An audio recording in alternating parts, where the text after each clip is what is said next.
this little e-sign ad right here, what we're going to talk about here, was literally the beginning of me using newsletter marketing. So that's what, it's almost 5 years now. It's really almost 5 years now. And it's pretty cool for me just to look back and show you this and tell you that every single month since this ad, I've had newsletter ads running, generating leads for me, and now it's pretty much something that I'm good at. I don't know how else to say it. I'm pretty good at it. So let's get you good at this stuff. So let's get to our outline. Now, a couple things I just want to say here. Marketing experience, it's very dangerous to be myopic in what you do in your business as far as marketing is concerned. So as they say, one is the loneliest and most dangerous number when we're talking about any sort of business or stability, and I truly believe that. So even though we're going to be focusing on newsletter marketing, I mean, I've got pay-per-click marketing running every single day. I've got tons of articles and content and all that sort of stuff bringing me free traffic. In previous offers that I've done in my own business, I've used CPA networks extensively. Actually got 1 million American Express points primarily from CPA networks. And my tickets I just bought yesterday to go to Maui were from that $1 million worth of points, 50,000 points round trip. So those points are worth something. Text link ads I have out there, postcard, lead gen postcards I got going, banner ads, CPV, co-registration, and that's not even talking about affiliates and all that sort of stuff. The reason that I have that, and we could even kind of subpart, because it's not just newsletters, it's lots of different newsletters. It's not just pay-per-click, it's Yahoo, MSN, Google. It's not just content marketing in one article directory, it's in more than one. So there's just a lot of stuff going on, and the reason for it is we've all seen the Google slap stuff that happens, and well, a lot of people get just totally focused on something like pay-per-click because it's so immediately available. But what happens if it goes away? If you only got it is a catastrophic loss for your business. And I don't know about you guys, like I like to sleep good at night. Like the more I get into what I do, the better I get at this stuff, the more I'm about thinking about long-term stability in my business than I am trying to go after immediate profits, because I'd rather sleep well and have a fantastic, stable business than take an opportunity or do something that, sure, maybe it'll make me an extra $1 million this year, but next year it could detrimentally affect my business in a huge way. So, in other words, 20 pillars is better than one. One pillar goes down. If you got one, your business implodes. 20 pillars, one pillar goes down, you barely even notice it. So it's important to diversify if you want a stable long-term business. So let's get into some traffic basics. This is important stuff that we need to know, we need to understand before we get in and we start playing around on the net. I want to give you guys my simple definition of targeted traffic, because I like to keep things incredibly simple when I do things and how I think and in my mind. All our business is essentially based on getting eyeballs of interested people in front of what we have to offer. That's it. Find a group of people who could be interested in what you have to offer, put your link in front of them. When they click that link, that's targeted traffic. And so when I say that, a lot of people say, yeah, Dagan, I get it. But what I want you to do right now is I want you to take a second and kind of pause and think about this. Think about right now what you do online. The reason I say that is because your prospects are just like you.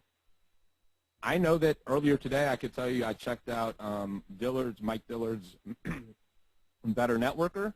I was looking at stuff there. I was on my Facebook page. I checked my email. I was looking at some pay-per-click stuff. I was actually doing some test ads with sponsored tweets. In other words, I'm doing lots of stuff. I'm checking emails from people that I like, seeing what they're up to.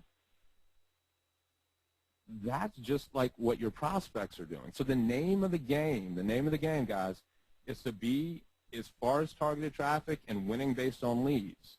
because the more leads, the more opportunity. All you got to do is laser focus that and create really good relationships, and there's simple ways to do that. You put those two pieces in play and you put them on autopilot, you're financially independent forever. That's all. That's all you got to do. Find people, get them to like you, share cool stuff. That's it. Name of the game is to be in front of your prospects in as many places as humanly possible, and you win. So think about today, right now, write down even on a piece of paper, as I'm going through some of this stuff, what you did online today. Because likely your prospects are just like you and they're doing the same things. What did you search for today in Google? Maybe that's a good keyword to set up a Google ad on. I don't know. Maybe it's a good keyword to write an article on. I don't know. That's the name of the game, though. You find people, put your link in front of them. When they click it, that is targeted traffic.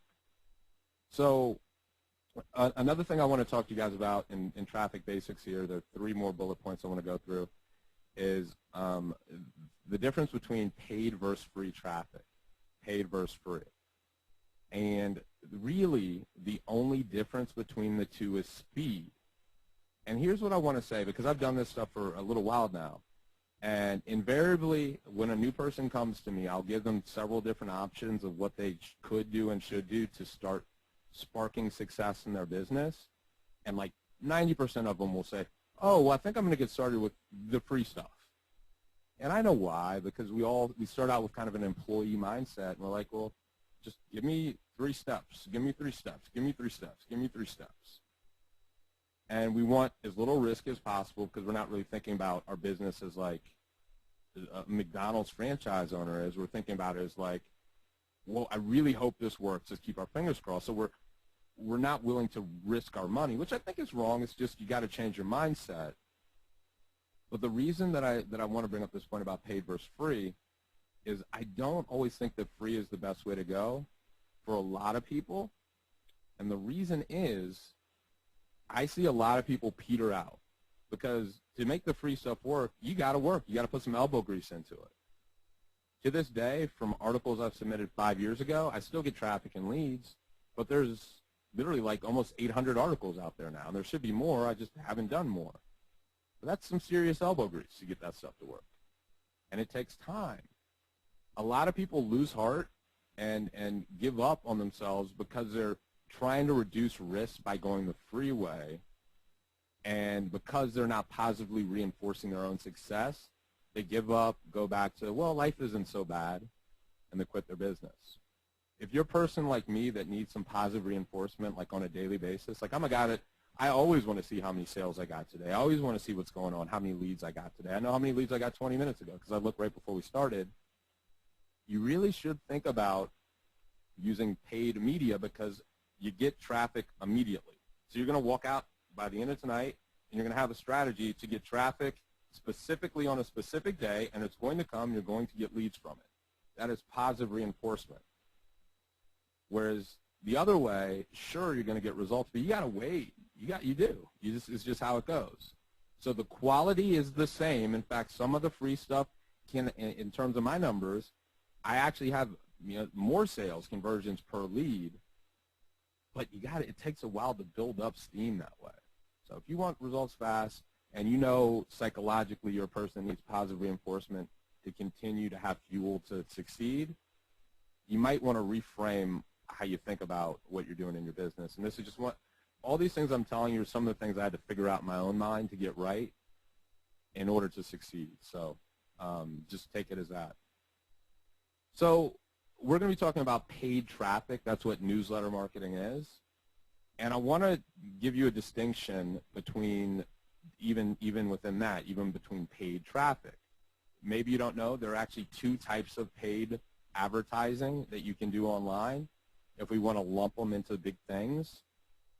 There's what's called fixed cost marketing, and there's performance-based marketing.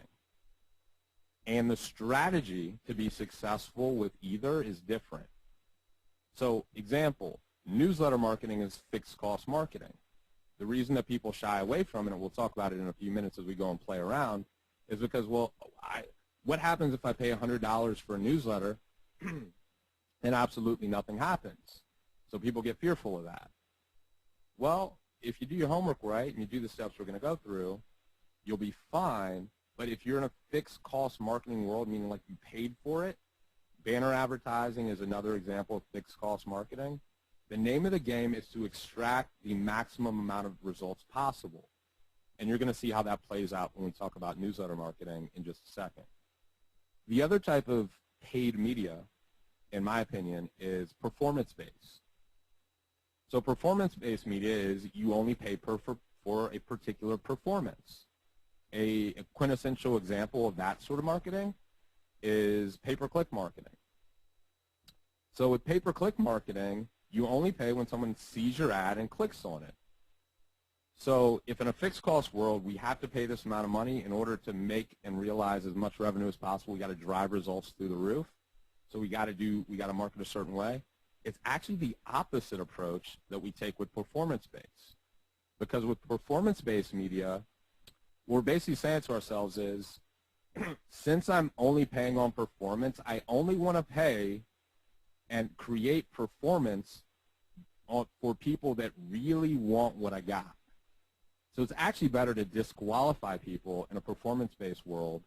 Like, for instance, it actually works in your favor, and I'm simplifying this. There's levels of kind of complexity we could get into. If, for instance, in a pay-per-click world, you said, instead of, hey, here's how to get 1 million leads, or here's how to, like, fix all your problems, if you said, what's the biggest problem? You knew absolutely what the biggest problem is for your market, and you said, here's how to fix that problem. It's going to take you a month, you'll likely succeed, and it's going to cost you 97 bucks. The only person that's clicking on that ad is the person that's really got that problem and really wants it fixed. So you pay less and have a much higher ROI based on performance. So I wanted to make sure, because this isn't one of the things that was ever taught to me. I kind of had to decipher this piece myself. And the way that you're going to use this in the future in your business is you're going to say, when you approach an opportunity to advertise online in a paid media, you're going to ask yourself, is this a fixed cost media or is this performance based? And you're going to know in a fixed cost world, I need to drive maximum results. So what can I do to drive maximum results? In a performance based world, you're going to say, well, I want to really qualify, so I'm only paying for exactly what I want. And that's how you're going to use that in the future. Brian, does that make sense? Yeah, man. Yeah, definitely. Sweet. All right.